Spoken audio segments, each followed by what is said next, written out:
جو ایک سب سے بڑا مسئلہ ہے وہ مسئلہ یہ ہے سڑکوں پہ پتھر مارے جا رہے ہوتے ہیں، لوگوں کو پریشان کیا جا رہا ہوتا ہے، ٹریفک بلاک ہوئی ہوتی ہے، اونچی اونچی آواز میں عجیب و غریب قسم کی نعوذ باللہ اللہ مجھے معاف کرے، ہم انہیں نعت رسول مقبول نہیں کہہ سکتے، جس طرح کی چیزیں بجا رہے ہوتے ہیں۔ یہ ساری چیزیں چاہے وہ گانے کی شکل میں ہو،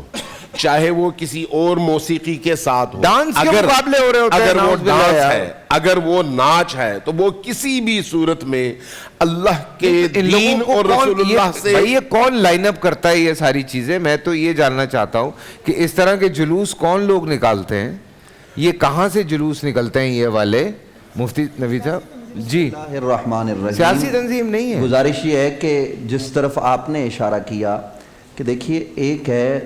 کہ کوئی واقعہ ہو گیا تو اس واقعے کے بعد جو ہمارا مروجہ طریقہ کار ہے وہ ہوتا ہے احتجاج کا۔ احتجاج پوری دنیا میں آزادی ہے، آپ اپنی آزادی سے کسی سڑک پر کھڑے ہو کر آپ اپنا نقطۂ نظر پیش کرتے ہیں کہ جناب نبی علیہ السلام کی شان میں فرانس میں بے ادبی ہوئی ہے، یا ڈنمارک میں ہوئی ہے، یا پاکستان میں ہوئی ہے، کہیں پر بھی ہوئی ہے، ہمارے دل دکھیں صاحب، ہم یہ سیاہ پرچم لہرا کر، یہ ہم کتبہ لگا کر کہتے ہیں ہم اس کی مذمت کرتے ہیں، اور ہمیں نبی علیہ السلام کی ذات سے عشق ہے۔ آپ نے آدھا شہر توڑ دیا۔ میں عرض کر رہا ہوں، وہ اسی طرف آ رہا ہوں میں، جو آپ کا سوال ہے، ہوتا کیا ہے کہ جب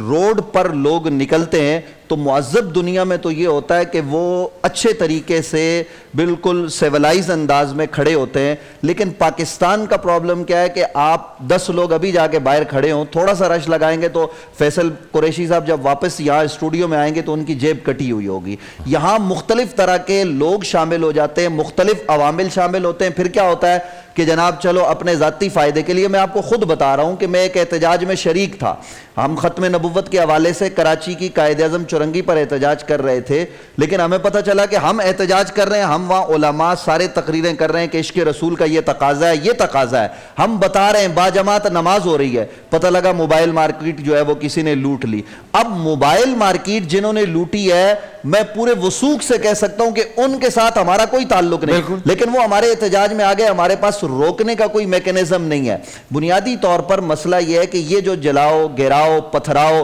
کسی کی املاک کو نقصان پہنچانا، گاڑی جلانا، اس کی تعلیم کسی بھی صورت میں نہ نبی علیہ السلام نے ارشاد فرمائی ہے، نہ اسلام اجازت دیتا ہے۔ اسلام تو اس بات کی اجازت بھی نہیں دیتا کہ آپ کسی کو تکلیف پہنچائیں۔ ہم تو یہ درس دیتے ہیں کہ معذب انداز میں آپ اگر کوئی احتجاج کرتے ہیں تو معذب انداز میں احتجاج کیجئے۔ اور باقی آپ نے جو اگلی بات کی کہ جس طرح گانے بجانے ہوتے ہیں اور ربیع الاول میں ہوتے ہیں، دیکھیے ہم ربیع الاول منانے والے لوگ ہیں، ہماری جو تنظیمات ہیں ہم ان کو یہ کہتے ہیں باقاعدہ، جو ہماری حکومت کے ساتھ میٹنگز ہوتی ہیں مختلف لیول پر، ہم ان کو بتاتے ہیں کہ خواتین کو بھی آنے کی اجازت نہ دی جائے، یہاں پر یہ امور، لیکن جو چیزیں ہماری طے ہوتی ہیں وہاں ظاہر ہے کہ کنٹرول ہمارے ہاتھ میں نہیں ہوتا، وہاں پھر مختلف طرح کی چیزیں جو ہے وہ ہو رہی ہوتی ہیں۔ ہمارے علماء تو کہہ کے تھک گئے، فتوے دے کے تھک گئے، قبلہ قریشی صاحب یہاں پر موجود ہیں ہمارے مسلک کے، کہ گانے کی طرز پر نعت پڑھنا جائز نہیں ہے۔ نبی رحمت صلی اللہ علیہ وسلم کی نعت کے تقدس کو پامال کرنا